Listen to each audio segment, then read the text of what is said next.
Car's totaled. The Car's totaled. Car's Get a new totaled. car. Time to part out. Yeah, part it out. Yo.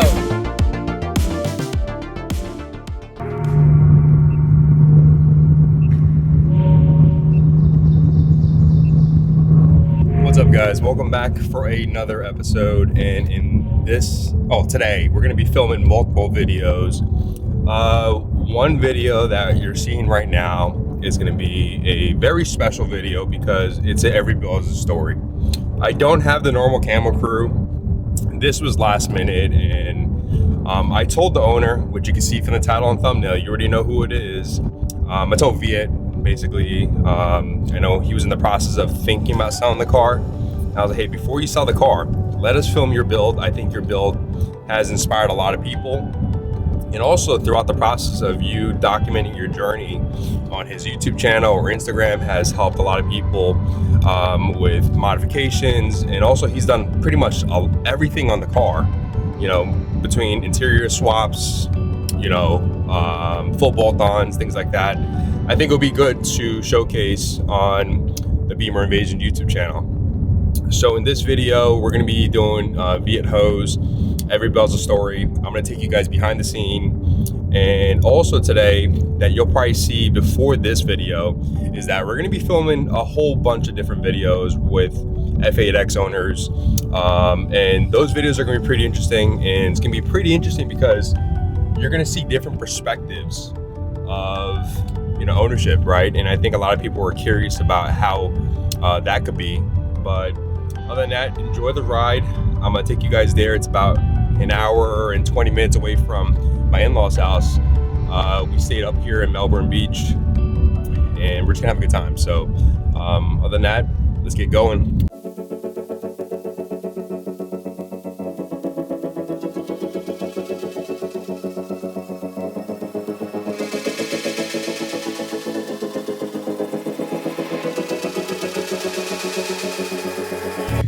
Yep, well, just destroyed my front lip, so yeah, we're gonna talk about it in a little bit. All right, so we're filming Viet Ho's Every Build's a Story today. Yo, what's up, man? But we were just talking about, yeah, we just destroyed my front lip, scratched up the whole front bumper.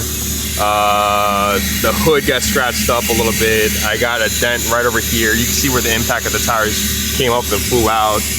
But the good thing is it's PPF'd. The dent we'll probably take out at Brendan's. But the worst part is definitely seeing that eyesore right now, that front lip. Car's totaled. The Car's totaled. Car's Get a new totaled. car. Time to part out. Yeah, part it out. Get a new car. Drop a like and subscribe right now because Ken drove all the way up here and had this unfortunate thing happen to his GD just to film with your boy. So appreciate him and make sure you guys do me a favor. Already like the video and subscribe. And it's not gonna hamper the mood, man. I think we're gonna keep the positivity going. For sure. It is what it is, but I think we'll be able to film a good video with Hugh's detailing about PPF, right? I think some of the benefits of it is that if I didn't have PPF, this would have been all scratched. I would have probably had, because like if you're going, we were on 95. Yeah. Or I'm on 95, and I was going about just a little bit above the speed limit. Yeah. And if I didn't have the PPF, I think it would have ripped the paint off. Yeah. Look at that, Ken and his positivity. Yeah. Finding a negative, making it positive. Deep down inside, I'm hurting. Yeah. So I came all the way to Viet's house for this. This was imported from Japan. And 1000, what is that? It's a G Master 24 to 70, and he wanted one, so I picked one up in Japan for him. So here we go. This is a G Master 2. Yeah, G Master 2. So one thing that's gonna be really good for the channel is that you're gonna get some really crispy B-roll for you guys. I'm also gonna be able to write it as a business write-off because this is not cheap. And also too, like, I've always wanted this, but how much did we save on that? Because you bought one too, right? Like 400 or 500, I think. I think it was close to like 4 something after the tax back and the currency difference. Yeah, so it's definitely worth it, and I appreciate you bringing it back from Japan. I know it took a little bit of your suitcase, but in a little bit, enjoy the B-roll of that. Per second. Shit. For photos. I was gonna say, Caleb got The Holy Grail. Look at that. Ken.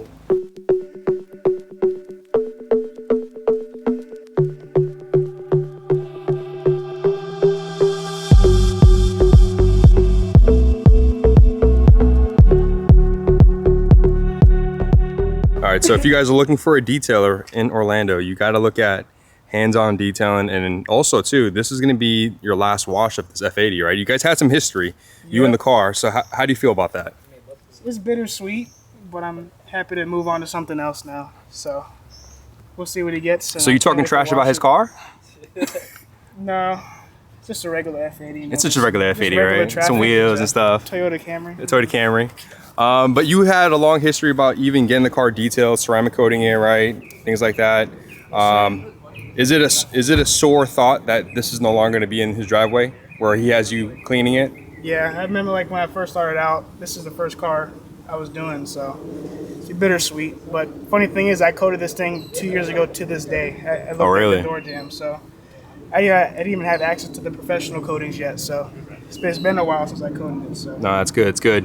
But I got to thank Hands-On Detailing for getting Viet's car all nice and done for the video shoot. Again, we're doing his Every Bell is a Story today, and I'm going to take you guys behind the scenes. Obviously, we started the morning off with a little bit of a rough patch with the front lip, but we're not going to let that deter us.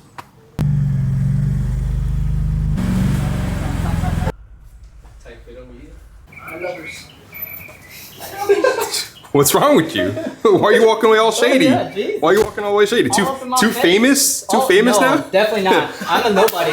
Fuck No. You were in Japan. Somebody recognized you. Yeah, that was weird. Oh, he's famous. He's famous. No, not famous. He's famous. This is fame. Osmo this famous. Is Japan this is famous. You guys are too famous. There's too much testosterone in this garage. Ken's famous. No. I just drive a busted out G80. Oh my god. There's too much famous in this room. Janie, I like your shirt. Thank you, repping. Yeah, get ready, guys. Behind the scenes.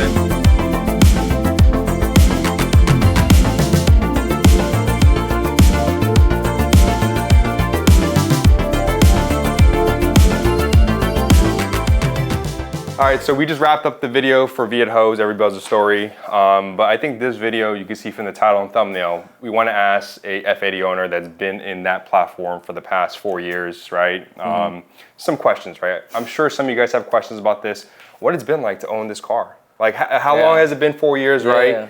I know this was like a dream car of yours, right? So how has it been?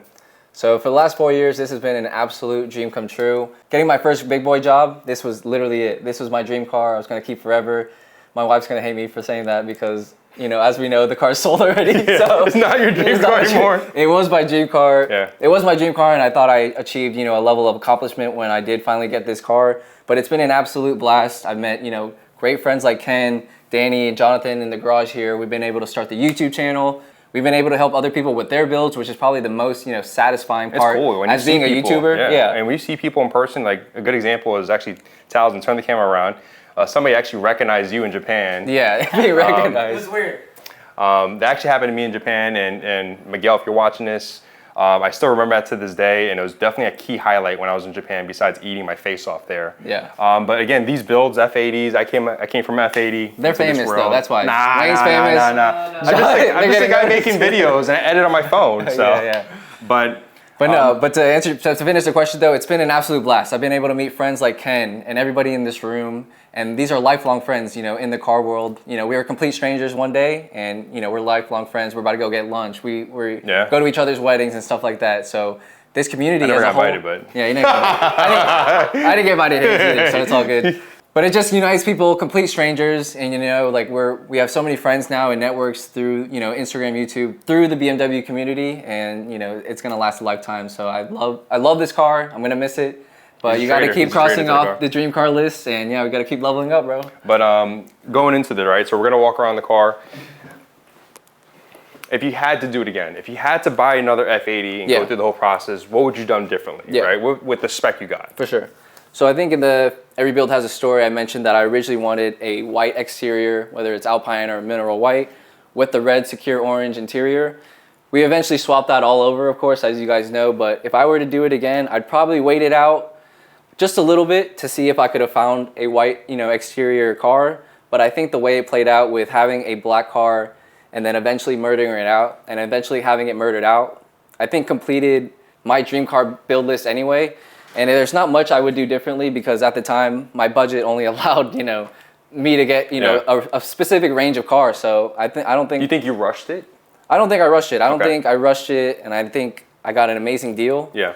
And, you know, us being, you know, finance people. We know the deals, right? Yeah, We're not going to tell you guys because not gonna know the deals. you don't need to know. But again, if you guys didn't see the video of the Every Builds a Story, he talked about he got this car during COVID, during the pandemic, so everything was out of whack. Yeah. And I think they were pretty desperate of selling this car Yeah. because they needed a sale, right? Exactly, yeah. So you kind of hustled them. Yeah, so I think we got an amazing steal on the car. On our exit, I think we did good as well. So I think I don't have any regrets when it comes to the buying process. Maybe if I waited a little bit, I could have got the paint I wanted, but again, I have no regrets on the black. On the spec, the competition package was basically all I wanted. And eventually we ended up swapping over the lights, the seats, everything. Anyway. And obviously that costs money. Don't recommend people to do that. But it made content for us to post on YouTube when it came to DIYs or just showing people that it can be done in your garage like this. I think it actually played out, you know, for the benefit of the channel. And how reliable has this car been? Like at F80, I think a lot of people talk about the crank hub. Yeah. Is that something that you feared? So one of my most asked questions on Instagram, and a lot of F80X owners, of course, is have I done the crank hub? This car has not had the crank hub done, and it has only it only has the crank hub bolt capture plate. And I've been stage 2 for over 2 years, and I've been stage 2 tuned for over 2 years now. So the way I tell people, if you have a DCT car specifically, you know, try to avoid things like doing the kickdown feature. Try to avoid, you know. What is that? Because I'm a manual guy, right? So what is the kickdown feature? So the reason why I say DCT is like, does it happen? Do you have it in the manuals? No. Okay. So the reason why I say kickdown is for the DCT cars, if you floor it and then kick down just a little more, you'll hear a little audible click, and you'll also feel it in the pedal itself, and that basically downshifts the car to the lowest gear possible and revs out the RPM to about like 5,000 to 6,000 RPM. And I've heard people online on the forums. And I've talked to people on Instagram and on the forums that people have done that, and that's when they spin their crank hub. Another way that people can spin their crank hub is if they downshift super fast. Again, this is a mostly DCT car owner problem only. It's kind of like money shifting, right, for manual cars. So if you were to basically be on 4th gear and you're going like 70 miles an hour and downshift to backs in 2nd gear, you're gonna money shift your transmission. So it's kind of like similar, right? Similar, yeah. It's like the way I describe it to people is like, if your car is at like 6,000 RPM, obviously you want to shift it to the next gear. But some people will like some people will hit the downshift paddle like super fast twice, and then it'll go through like 2 gears, and the car doesn't like that. So I tell people to avoid those things. Obviously, if you're manual, I don't think you have kickdown. I don't think you have to avoid. I think you can avoid those two things, obviously, but people still spin their crank hubs in stock cars. But to me, it's not a myth because it happens. It happens to people who have stock cars. It's happened to people who have, you know, had their car parked. So again, if you have the money and you want the peace of mind, definitely do it. That's what I recommend. But my car personally, I haven't done it, and I haven't been worried about it that much either. So like going into a daily drive or something like that, you don't feel like that's something you're gonna worry about? Like, I haven't done the crank hub. I don't feel like it's necessary. Yeah. Is that what you feel, or? It's not that I don't feel like it's necessary. It's my car's proven and tested the last 2 years. Obviously, all of us car guys have that, you know, fear in the back of our mind that it could happen to you, but it could happen to a lot of F80X owners, and it doesn't. So if you have the $3,000 or whatever to dish it out for that peace of mind, I recommend people do it all the time. But me myself, I didn't have that worry. I wasn't really daily driving the car to and from work that much, so I wasn't putting on that much miles. And we only beat on the car every now and then for rallies or when Ken comes to town, you know what I mean? So I wasn't that worried. But again, don't take my advice. Yeah, if you blow your crank hub or you blow your engine because you didn't do the crank hub because he said it's not necessary or it might be necessary, don't blame it on him. But you spin your crank hub, blame him. So the ones that are getting into the F80s, right? I think it's good to ask people like Viet or, you know, Talzin, which you see in another video. What's the first 3 mods you would recommend a new F80 owner or F82 owner to get? Because who buys F83s? I'm kidding. There's people that buy F83s. There's a couple of people actually. No, for sure. But someone that's getting into the F8X, what would be the top 3 mods you would tell them? Nice. So I'll break this into 2 answers. The first 3 mods that I think everybody in this room would probably agree on is suspension, wheels, and exhaust. And after that, you can do whatever you want, whether it's aero, interior, power. But I think wheels, suspension, of course, and then exhaust. You know, those three things alone, you know, will put a huge smile on anybody's face. And then another flip side of that question.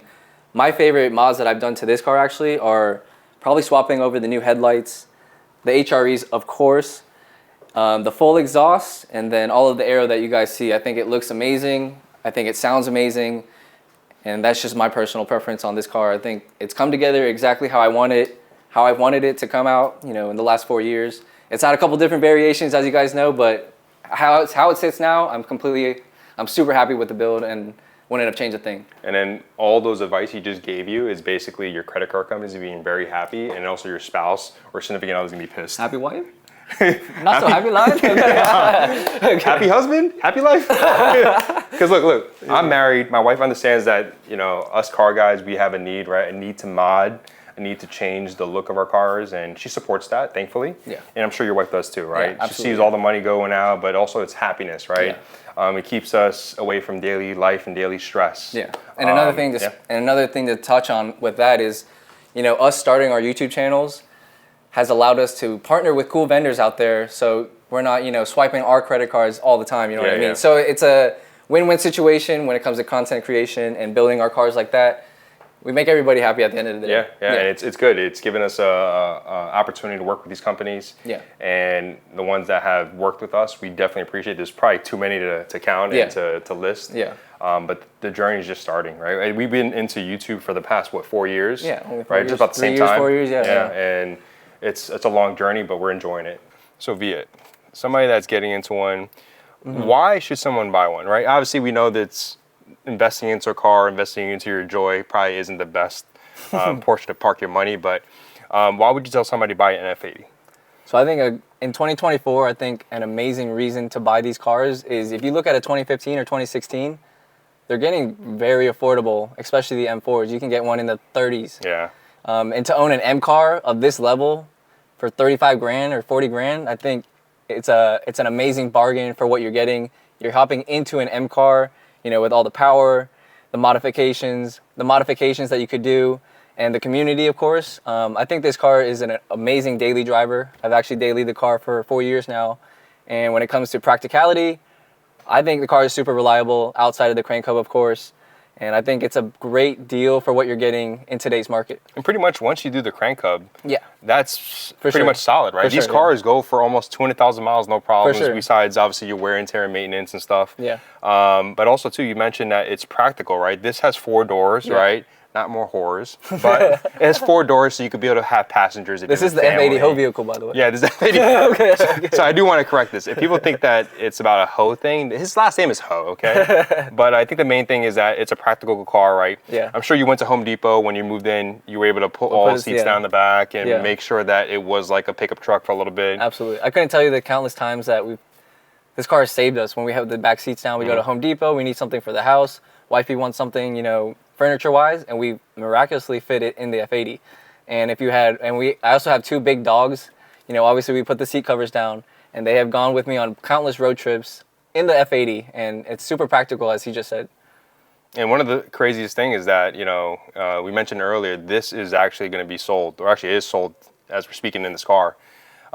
Rip. For me, I've seen the journey of his car progress so much from the day he got it, and meeting him at actually Melbourne, the invasion of Melbourne, which was like 4 years ago. Yeah. Right. So seeing the progression of his build and his journey on YouTube has been pretty cool. I think these collabs and stuff where I'm driving up here or he's driving south to me would be something that we could continue. Yep. But obviously depending on how much time we have. But I think I could see where he's at right now, where he's getting rid of the car. I think I felt like that when I had my F80. Great car, great platform, but I just felt tired of it. I just felt like it wasn't something that I fell in love with anymore. And it's kind of weird because you fall out of love with a car sometimes. It just sits there and you just want to basically do more, but you have other opportunities. And I think you're in that situation right now where you're having a new opportunity.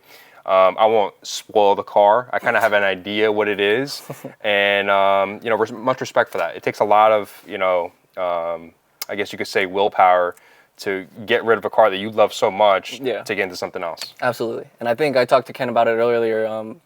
Like different situations, but similar. When he got rid of his F80 Gold, and got into when he got into his G80, I think we were both at the same point in our build, where there's not much you could do without spending a shit ton of money. You know what I mean? So for me, like, people are not gonna like the G80 when I left the F80. Yeah. And it happens, you know. People say, "Oh, the front grill's ugly." I'm like, Yeah. to be honest, you're not paying my car notes, so it doesn't really matter. you gotta do what makes you happy at the end of the day. Exactly. Yeah. And I think that's the main point. But I think a video like this is good for people that are actually thinking about getting into this F8X platform. Absolutely, I would totally recommend it. Yeah. Yeah, touch based on, you know, the practicality of it, the reliability. We know that there is a handicap, but that handicap could be fixed. Yeah. And also too, like, what should people worry about, right? Because these cars do get dogged, right? Yeah. What are some things that you would recommend? Because you're into getting a new car. Yep. You actually talked about PPI. Yep. And that's something you're doing, right? So you should definitely get into a PPI or get a PPI done in the car. For sure. So if you're looking for reliability with these cars, I'd recommend, you know, maybe avoiding a car that's been tuned, obviously. It's hard these days, though. Yeah, it's hard these days. A lot of people have their crank hub done and tuned, but it's up to you how comfortable you're with that, how comfortable you are with everything. But obviously, get a PPI done. Check if the car's paint is protected with some PPF. Yeah. All the 9, of course, but definitely getting a PPI done if you're in that market for a new car. Yeah. Or a new used car, right? Or a new used car, yeah. One last thing I want to leave you guys with, of course, and that is when it comes to YouTube. When I first met Ken at the BMW Invasion of Melbourne, I think he had a couple thousand subscribers. I don't even think I had 1,000 yet. So it's all about the slow and steady grind with YouTube, but the advice I give to anybody out there watching is just pick up the camera and just start. And just go. Just go. If you want to start with your iPhone, your GoPro, you don't need, you know, fancy equipment or a camera to do anything like that. If you have a passion to film DIYs, installs, or car shows like Ken, you know, pick up your camera and go, and it'll probably be the best thing that you ever do. It's fun too, but in the beginning it's very difficult, and I think one of the hardest parts is figuring out a way of talking in front of the camera. Yeah. Like I was never comfortable talking in front of the camera, but it just took time, you know, editing, things like that, feeling comfortable and redoing some segments. So for the ones that are watching this and contemplating about it, or the ones that have started, continue with it, right? But also don't take away from other things in your life, right? Because obviously we all get older, we all become adults, and we, you know, have wives, husbands, whatever you want to do, have kids, things like that, and things have to be a balance. Facts, So I know I've just been so busy. That's why I'm trying to film like 4 videos today. So I have so many videos to edit. But you know, it's cool. It's cool to hang out with people like him in the BMW community, and to be able to film videos like this. But stay tuned. There's gonna be another video with Towson and possibly Danny. He has a G80. I know a lot of you guys subscribe to the channel, love G80 content. We'll get some G80 content with him, and we'll ask him because he's a G80 owner, and everybody has their own opinions about it. Nice, yeah. So other than that, I want to thank you guys for watching this video, and we'll see them on the next one. Later. Peace.